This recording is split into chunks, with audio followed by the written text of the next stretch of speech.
Hi, Gene Monterastelli here, the editor of tappingqna.com. The video that you are about to watch is a conversation that was a part of this year's 24 Hours of Tapping. The 24 Hours of Tapping is a fundraiser for the amazing work that is done by the Peaceful Heart Network. The Peaceful Heart Network has brought tapping to migrants, refugees, prisoners, and the underprivileged in over 30 countries all over the world. As you watch this video, if you learned something, if you were touched by it, if you were inspired by it, the easiest way to say thank you is to support the work of the Peaceful Heart Network. To do that, all you need to do is go to 24hoursoftapping.com/support. And as you look in the description and the first comment down below, you will see a direct link to that. I hope you enjoy this conversation. The next conversation is about tapping for motherhood, and I am not a mother, but I was in a circumstance where I got a lot out of this because there are mothers in my life. You know, mothers, even if it doesn't feel like this is something that is going to apply to you, I'm going to really encourage you to listen to this conversation because Sarah has some absolutely amazing things to say. And so my next conversation is with Sarah Tobin. Sarah Tobin is an emotional freedom technique therapist and trainer who works with her clients all over the world to help them to release birth trauma, ancestral trauma, limiting beliefs, and emotional blocks. She hosts corporate workshops teaching EFT as a self-management tool for stress, anxiety, and overwhelm. Sarah runs an online membership community called Tapping into Motherhood, which supports over 100 mothers from Alaska to Florida in the United States, the United Kingdom, Ireland, with videos, audios, workshops, courses, and more. She's also the host of the Tapping Into podcast, where she explores spiritual and alternative practices that change lives. Here is an absolutely awesome conversation with Sarah. Question that I've been asking folks all day, and I think this is a little easier answer in this case, but I always just like to hear it. Why is this the place that you find your passion in the work that you're doing? Why is taking care of moms and parents the thing that you find a real passion and you've decided to commit your work to? Wow. I mean, there's so many reasons for it, as you can probably imagine. But I suppose we start with me and my story and my my calling. And I'm not going to get into it too much because it can be triggering, but we did lose a child after birth, and it was finding tapping about 6 months afterwards when I was pregnant again and suffering from undiagnosed severe PTSD that absolutely saved my life. It saved it completely cured my PTSD, I think, from the first session that I had. And I was able to go on to have 2 more children. One was a planned C-section, and the next one was a VBAC, which is a normal birth after cesarean, which is something I really, really wanted. And I used tapping on the whole journey, you know, from clearing the trauma, supporting myself with the grief, and then releasing the disappointment of the birth process, and then able to navigate and have very successful subsequent birthing experiences, which is something I really, really wanted, you know, after such a traumatic loss. So I found something that was so supportive, that really worked. And for me, that was really key. You know, we spend a lot of time trying various things, but for me, it clicked. I suppose I was using it in coming from a place of the most worst trauma perspective. So I felt the impact really profoundly in my body, in the anxiety that I was feeling. And so I wanted to be able to support other mums who are going through similar things, not just losses, but traumatic birth experiences, difficulty conceiving, the postpartum experience, difficult births. And I just feel like moms give so much to everybody else. You know, they run their household. They are the linchpin. They are the nervous system that operates the family, and moms should be number one across the board, you know. And so providing a tool like this that is effective, that can be used in a self-help capacity, but also you can be supported through as well for bigger traumatic events, was really, really important. I could see I was scrolling my Instagram and I was seeing people saying how upset they were, saying how anxious they were, talking about, opening up with their vulnerability, which was amazing.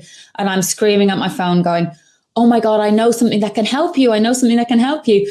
So it was that drove me to want to provide a legacy for the trauma and my daughter that we lost, Alice, and turn it into something really powerful and beautiful, something I can be proud of, and also to support as many women as possible on the motherhood journey. And so inside of that, like, I think one of the things that you're highlighting in that, like in talking about motherhood in that particular way, like what I hear is, and what I've seen is moms are notoriously good at putting themselves last, because what they're doing is they're thinking about everybody else around them. And so as you have stepped into this work, have you found resistance, or what do you do to help them to stop putting themselves last all the time and taking care of themselves in this way? Is there something you need to overcome so they're willing to do that? Is it simply giving them permission? Like, what does that look like as you're engaging with this caring community who is so good about taking care of everybody else and not taking care of themselves? Yeah. How do you then get them engaged in the process in a way? Because it's one thing to be publicly being vocal about this is really, really hard. Mm-hmm. It's another thing to then go, I'm now going to invest my time and energy to take care of myself to respond to this thing that's really hard. But that's a great first step. But how do you get them engaged in the following steps after that? This goes back to self-worth and self-love. And the more we value ourselves, the more we see ourselves as worthy, the more we see ourselves as lovable, loving, and worthy of love, the more we will look after ourselves. So it really starts with our belief system and the belief that I am worthy, I am good enough, I am lovable, and I'm safe, and the reason why they're not there, the reason why we have these mindsets in the first place is because of a lack of safety in some way, shape, or form from our early childhood, where we didn't feel loved, we didn't feel worthy, we didn't get what we needed for whatever reason, and many different circumstances can lead to that. So really getting to the root of why someone doesn't feel worthy is a key part in deciding to claim their worthiness, and deciding to let go of all the stories that we've heard in the past, the stories that we tell ourselves, like, oh, I'm not good at maths, or I'm not good at, I'm not a good friend, or I'm not sporty, or, all these stories that we tell ourselves. There is an opportunity to unravel and let go of everything we have learned about ourselves, and to really come back to wholeness and internally. Like, this is a spiritual journey because we remember who we are. And when we connect to the love that's inside of us, we see how important we are, and we see the difference that we can make as we step into claiming that worthiness. Now, it often can take a rock bottom moment to get to the place where I'm willing to take that step, because I have no choice. And I see that so much with women, because we neglect ourselves, we forget ourselves, we put ourselves last. I'll fix that later, I'll come back to that later. I'm just head down, get through this difficult time. I'm here for everyone else. And we forget about ourselves. And then it will eventually, in some way, shape, or form, come to bite us on the butt. And that can be an explosion of emotion. It can be a physical ailment. It can be really dark and depressive thoughts. It can come in many, many different ways.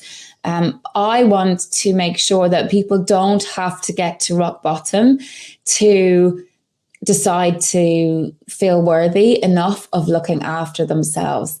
But some people need that experience, and no matter what I do or say or model is not going to be enough. So everyone's on their own path, everyone's on their own journey. All we can do is model this amazing tool and show people through our own experience how it works for us, and hope and pray that people will be drawn to it when they need it. And so then in that, so what you're getting to is, the heart of the transformational journey. So much of the work that we're doing is about being comfortable inside of our own skin and loving ourselves and starting from that particular place. Even when someone hits rock bottom, I have a feeling that that's probably not the place that they want to go to right away. That they're probably starting in a place of just like symptom management and stepping in that particular way. Yeah. With the community you work with, is that the case? And if that is the case, what does that kind of first steps look like as you are helping someone? Because when we're at rock bottom, we're desperate, we're willing to try things that we might not try otherwise. Yeah. But then what does that process kind of look like once they have kind of raised their hand, reaching out for a little help? Mm-hmm. I think there's a lot of emotion that is held in that space, particularly blame and guilt and shame. We hold an awful lot of guilt as mothers. We feel guilty for the way we divide our time. We feel guilty for working, guilty for staying at home, guilty for prioritizing ourselves, guilty for trying to get some exercise in. We find any excuse to be guilty because I don't know why, really, to be honest. I don't know why I think culturally we expect mothers to feel guilt. It's like an expectation. There's a conditioning. And so we just naturally blame ourselves for hitting rock bottom. And there is definitely work to do there with tapping to unpick and unpack and release the guilt, blame, and shame. There is no shame in asking for help. I think a lot of women are conditioned to having to do it all by themselves. There's a masculine energy that has ruled the world for a long period of time. And that masculine energy has denied our feminine ability to speak, to ask for help, to receive help. So our receptive side of ourselves, may not be particularly strong because we give, and we push. So I would definitely start with looking at the feelings of guilt, shame, and blame. And I think one of the things that you're hitting on there is so key is this idea of giving ourselves permission to reach out for help. Especially when, in families where the clients you're working with are so much the bedrock and they're the person that everybody else leans on and they're the person that they lean on first, is just like, creating a space where they have permission, because if I don't have permission to reach out for something, I'm probably not going to do it. And so taking care of myself, if I don't have permission to do that, it's not going to happen. And so I think what you're hitting on here is we're going against this cultural story that says, I must be strong, I have to take care of. And if I'm doing anything but that, I am failing. I am doing a bad job in this role. And I'd be willing to bet that many of the people you work with, like, it is a primary identity and the primary role that they choose. Not all of them, but for a lot of them, if you were to ask them to define themselves, motherhood would be the word that they chose first. And if inside of that, they believe that they can't not be great at it, I can see how hard it is for them to then reach out and kind of step into that way. Yeah, absolutely. And this starts with responsibility. This really, really starts with acceptance of where I'm at right now, acceptance of all the experiences that have brought me to this point, and ownership and responsibility of the future that I want. And really being in that space, being able to see it, bird's eye view a little bit, looking back, looking at now, looking at the future. We get to decide in every moment. And I think we have forgotten the power we have to claim the future that we want. It's there. All we have to do is shape it. And how we're shaping it is based on the past, unfortunately. Our traumas, our mindset, our safety issues, our trust issues, etc. So when we clear the traumas of the past, the beliefs that we created in the past, then we are freed up to create the life that we want. But it only starts when we take responsibility for that. And as you're saying that, and like, it's really interesting that like the gears are clicking in my head in this particular way, to not thought about this before, but to recognize the fact that there is the way that we recognize our current state. This is the role that I have, but then recognizing the fact that that is not an absolute, that's an interpretation. Yes. My definition of being this thing is an interpretation, and my particular interpretation is shaded by my experience that led to this particular moment. And so there is like this cultural interpretation of whatever the role is, in this case being a mother. And then there is my interpretation of that interpretation based off of my experience. And the things that we do really bad as humans is like, we assume our experience is the universal experience. Like, because this is what I'm having, this is what everybody is like in this particular scenario. And we don't recognize the fact, oh, I'm struggling in this particular place because I'm interpreting my role, or I'm interpreting my responsibility, not just off of the definition, but off of my past and how I see myself in that particular way. And the word that you're using as responsibility is such a fascinating word. Because for me, like, there are things that happen in my life that I did not create, but I am responsible for them. A ball can go through the front window of my house, and I didn't make the ball go through the front window of my house, but I'm now responsible for the fact that there's glass all over my living room. And if I don't respond to that appropriately, then I'm going to have cut up feet and I can't have guests and that sort of thing. I didn't make the glass be there, but I have to be responsible. And so for a lot of us, the stories that we get about how we show up as helpers and how we show up as parents is because of the way that was modeled for us. And so I didn't necessarily choose those experiences, but I am responsible for how do I interpret and how am I informed by those experiences so I can create the future that I want going forward. And like I said, I would never have chosen the word responsible, but oh my gosh, is that the perfect word to describe the way that we're responding to our past? I didn't create it, but I'm responsible for how I respond to it, so I can create a moment that is better and healthier for me and for my family as I'm moving forward.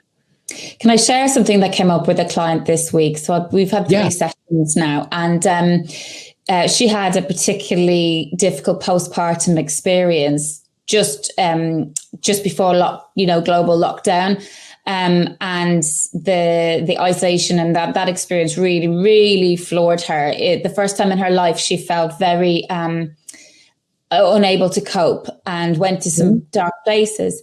And through unraveling the birth experience that she had, there was a point in time in her birth experience where she had an epidural, and she said that she felt trapped in that experience. And I asked her, when have you felt like that before? And that opened up a door to some experiences and memories that from her childhood that she had really forgotten and not put any emphasis on. And I was able to show her that her postpartum experience of very, strong postnatal depression was actually because of the epidural experience opening a wound of trauma subconsciously in her mind, where she felt trapped and vulnerable, very similar contexts, and that it wasn't her fault. She was blaming herself for this postpartum experience, blaming herself for not being resilient, not being strong enough. And I managed to let her see that it wasn't that she wasn't a good enough mother. It wasn't that the birth wasn't, the right birth. It was the wound that she was carrying from a child that was suddenly triggered by the birth experience. And I see this over and over again. The births that we have can be often very revealing and crack us open in so many ways that we are unprepared for. A lot of our childhood wounds can surface. And so her perspective now, because you're talking there about perspective, her interpretation was it was her fault. Her interpretation was I've done something wrong. that the way I'm responding to this situation, but actually it wasn't at all her fault. There was an open wound from an unresolved, unhealed childhood trauma that had been triggered. And now she looks at the experience and herself in a whole new way. It was like the light bulb, a huge light bulb just shone on her. And I just feel so grateful to have this tool to be able to explain that experience for her. And one of the things that you're unpacking inside of this is, like my single favorite phrase a client will ever use is, this probably has nothing to do with it, but. So when we ask a question like the question you're asking, what does this remind you of? If it comes forward and the client cannot see the immediate logical connection of why it's coming forward in that particular moment, for me, it's like, okay, we're heading in the absolute right direction. We've hit the thing that we're going after. But the other thing that you're demonstrating so clearly inside of this is how useful it is for us to be working with a skilled practitioner when we're dealing with something that is as complicated as this. Yeah. Because now she's in a circumstance, I'm guessing, where she can connect the dots and she's like, oh my gosh, this is an obvious path going here to here to here to here. But it's only an obvious path looking backwards because there was someone who was skilled, who was holding a container for her to be able to see that particular thing. Yeah. And so I think it's really important for all of us who are skilled at this, where we now recognize paths as we look backwards, to recognize the context in which we found that within. And the context your client found that within was someone who understands the experience, is really, really skilled, but also is really skilled at holding a container to asking the right questions to help to uncover that particular thing.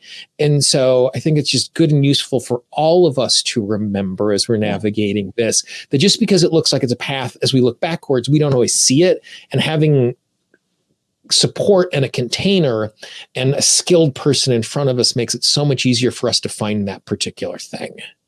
Absolutely. And my intuition guides me all the time. So again, another point would be to not ignore the voice that pops in, like, why would that have been like that? Or when would that have started? Or, when could that have happened before? What did that remind you of?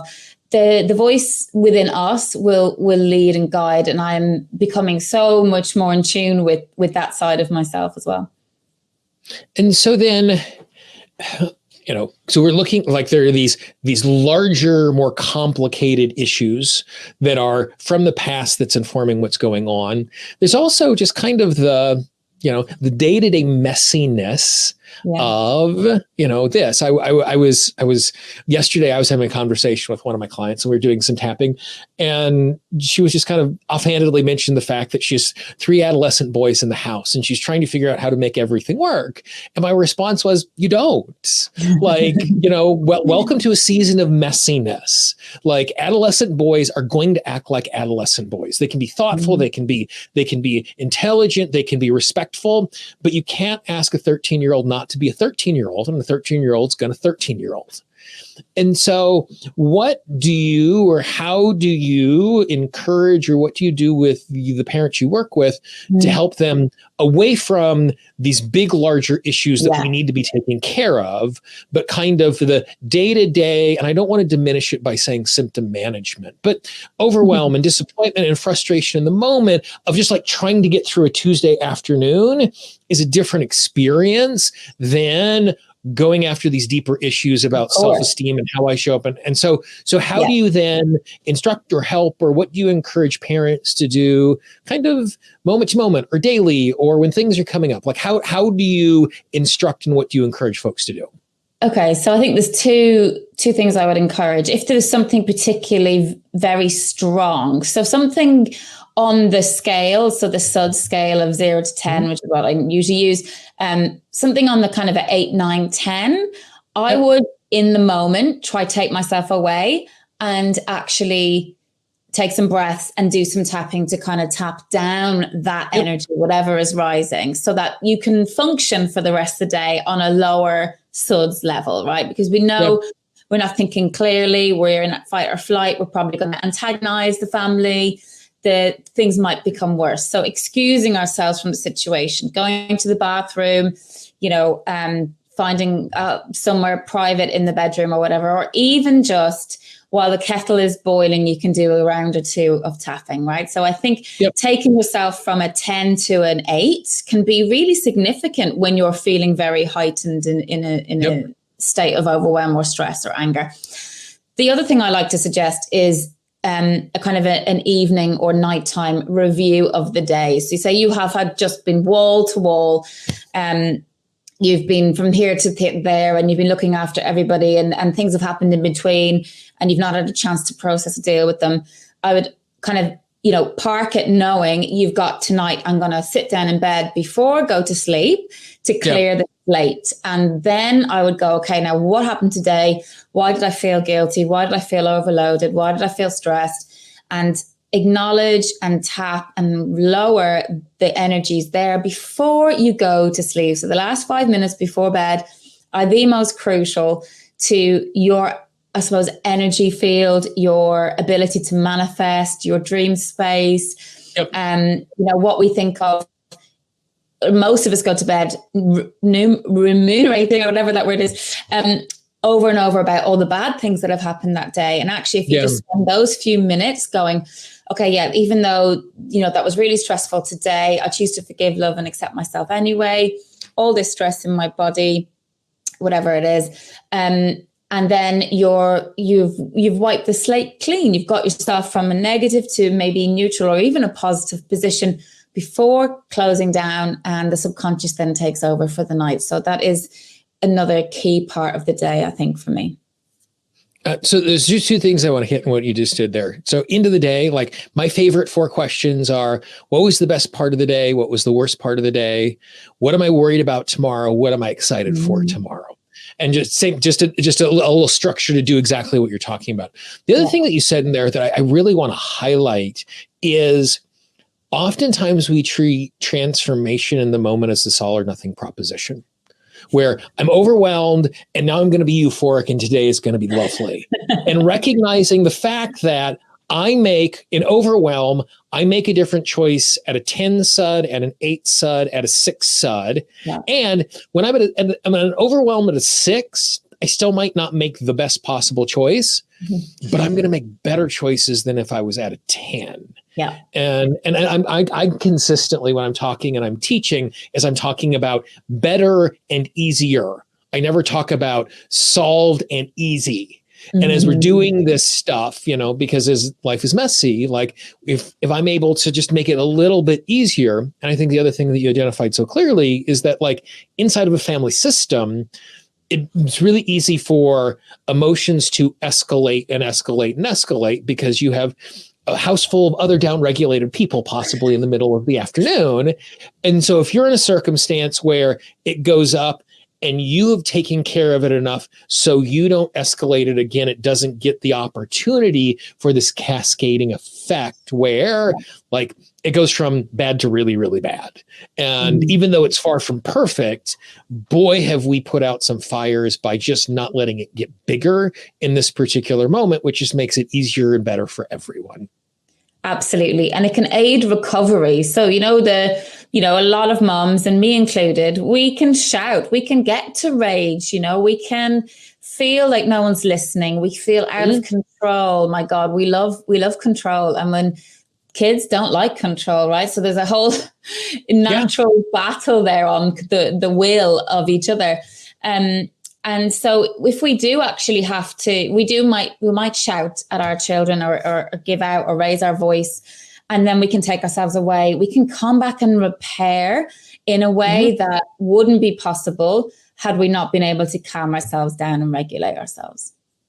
And I think that's, like, I love that you're saying that this isn't about me doing everything perfectly, but this is also a tool that not only, like, it helps me to respond to the imperfect better after I have acted in a way, it's like, it's not the end of the conversation. It's just the next thing that was said in the conversation. And so now I'm going to change the way that I'm feeling in this particular moment so that when I show up, I'm showing up in a slightly different way with this particular conversation.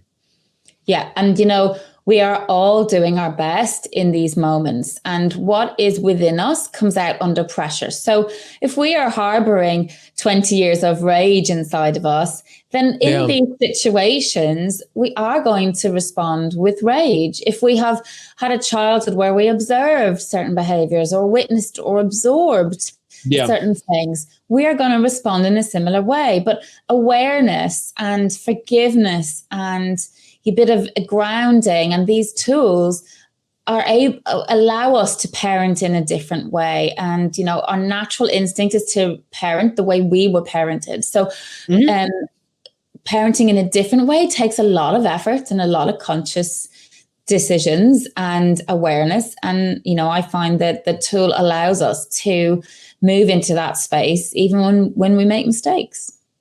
And I think what you're talking about there is really important, because what we don't realize is that when we are young and we are seeing the people around us act, what we're doing is we're just creating habits. Even if it's not the thing that we are doing, is we're creating the habit of this is the way. Because when we're little, the adults who are around us, we, automatically assume that they are well-formed, well-regulated people navigating the world.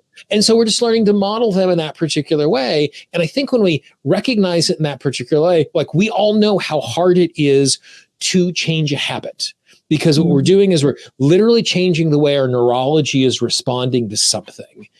And when we look at, I want to act in a new way, and I'm being a parent for the first time, I don't recognize the fact that I have parenting habits, but I do have parenting habits because they were given to me by the culture that I grew up inside of. And I think it's really lovely that you're saying out loud, if you're going to parent in a new and different way because you think that is healthier for you and healthier for your family, because we know more stuff now, it's not just choosing to do that you're literally letting go of all of these patterns that you do not realize you have inside of there. And I think that's just giving someone such a really big gift, because I know for me, if I feel like I'm just trying to learn to do something new and I'm not learning it, I'm going to beat myself up because I'm like, well, I have this blank slate. Why can't I just write this skill into it? And in this case, we're not talking about a blank slate. We're talking about a history and a whole bunch of responses that our subconscious mind has picked up that we're having to let go of in order to put these new ways of responding in.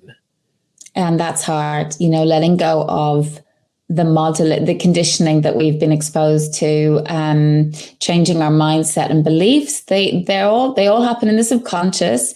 And that's why this tool is so effective, is because it, dives right from the conscious mind into the subconscious, allowing us to rewrite those programs. And for me, there's no quicker tool that actually helps us to do that. Forgiveness of yourself, compassion, reducing the perfectionist side of self is also really important in motherhood. This is like the only job that we take that we don't study for, right? It's like the biggest, most important job in the world. And we have no manual, no guidebook. We don't know what we're doing. We are trialing and testing and learning on the job, and we don't get any positive feedback. In fact, sometimes we get a lot of negative feedback, and we are still showing up for it, and we're still doing it, and we're still committing to our children and our families. So, we are doing an incredible job, and I think we have to let ourselves off the hook a little bit. There is a podcast that I listen to from time to time called One Bad Mother. And it's a parenting podcast, and it's about all of this messiness. And their mantra is exactly what you just said. Their mantra is, you're doing a good job. And so often when we're evaluating ourselves, we're evaluating ourselves based on the outcome. And there's so much that's out of control in this, and it's not going to go perfect. And for them to hear over and over again, and what you've just said there, you're doing a good job. The fact that if you are a parent and you are spending time listening to this, trying to show up in a healthier way, it means you're on a path that means you're heading in the right direction, because you're investing in going, how do I do this in a healthier way? And so I think that's such a good thing for us to hear. Definitely. We need, like you said earlier, we need permission sometimes, and we shouldn't need permission. But often it does help when there's some external validation that just nudges us on the right path and allows us to feel safe to just breathe a little. Wait, one of the things I actually do for my clients is I write permission slips for them. Kind of like as a kid going through the hallway to get from one place to the other, I have a permission slip to go on the field trip or to leave. That when I have a client that's really struggling at giving themselves permission to do something, I'm like, great, awesome. Give me your address. I'm going to mail you a permission slip so you can put it in your pocket. So for everybody out there who doesn't feel like they have permission to take care of themselves as a parent, we are giving you permission right now to do that thing because you are worthy of it and you deserve to be able to have that inside of your life. Well, should we do some tapping on that? That would be a perfect way for us to close our time together. Yeah. Awesome. Okay. So we can just start at the side of the hand. I'm presuming everybody's okay with tapping from an audience. Just lead us along. Okay. And if anyone wants to rate themselves, they can, but just tuning in to the body, maybe taking a breath, just tuning into that worthiness of as a parent. How good do you feel as a parent? How bad do you feel as a parent? And then invite people to use their own words if they feel they would like to. Okay, so even though I don't feel good enough. Even though I don't feel good enough. But I give so much. But I give so much. I'm giving all day long. I'm giving all day long. But I don't feel I'm appreciated. I don't feel I'm appreciated. And sometimes I make mistakes. And sometimes I make mistakes. And I feel guilt in my body. And I feel guilt in my body. Just don't feel good enough some days. And I just don't feel good enough some days. But I choose to forgive, love, and accept myself anyway. But I choose to forgive, love, and accept myself anyway. Okay. Some days I don't feel good enough. Some days I don't feel good enough.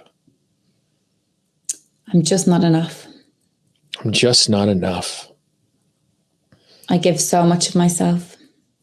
I give so much of myself. I don't have a lot left for myself. I don't have a lot left for myself. I can feel so overwhelmed by it all. I can feel so overwhelmed by it all. I take on the responsibility of everyone. I take on the responsibility of everyone. I feel so responsible for the family's happiness. I feel so responsible for the family's happiness. And I try so hard to make things perfect. And I try so hard to make things perfect. I do the hand points, so we'll do these. Yep. I set a bar very high. I set a bar very high. And when I don't achieve things, I feel annoyed. And when I don't achieve things, I feel annoyed. I get frustrated and I don't feel good enough. I feel frustrated and don't feel good enough. My self-worth isn't very high. My self-worth isn't very high. And maybe that makes me feel sad. And maybe that makes me feel sad. Maybe it's been like that for a long time. Maybe it's been like that for a long time. I do such a lot for my family. I do such a lot for my family. I can't give anything else. I can't give anything else. And maybe that's enough. And maybe that's enough. Maybe everything I give is more than enough. And maybe everything I give is more than enough. I'm not responsible for their happiness. I am not responsible for their happiness. I am perfectly imperfect. I am perfectly imperfect.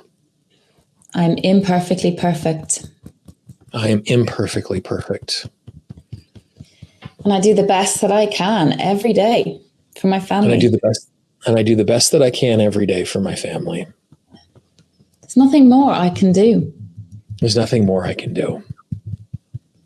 I could possibly value myself more. I could possibly value myself more. I could prioritize myself more. I could prioritize myself more. I could prioritize my joy. I could prioritize my joy. I could give myself what I really need.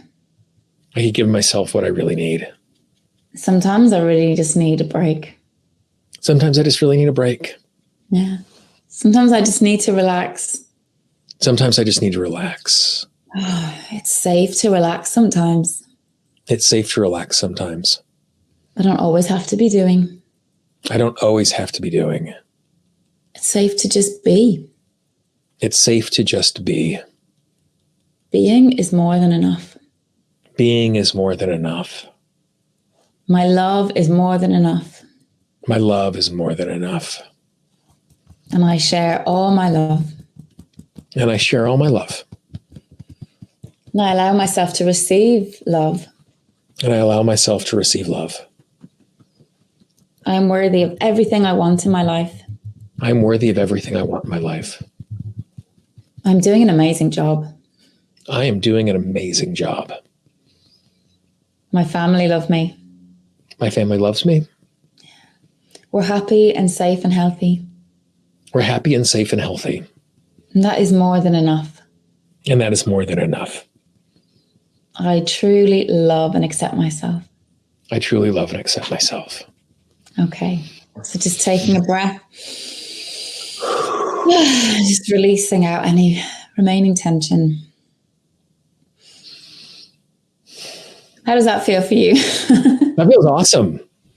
Because the reality is, again, as a single person who has 2 succulents and a Roomba, recognizing the way that we show up in the world and accepting ourselves for how we give is, I think, useful for all of us. But yeah. I think that there are just some really, really special gems in there for parents and moms, especially as we look at all of that. So awesome. Well, Sarah, thank you very, very much for your time and your attention and your care for this community. I really, really appreciate it. Oh, thank you so much for having me. If you found this interview inspiring, I would encourage you to support the Peaceful Heart Network by going to 24hoursoftapping.com/support or clicking the link in the description. And you will see on the screen right now a playlist to all of the interviews from this year's and last year's 24 Hours of Tapping. I hope you enjoyed those as well.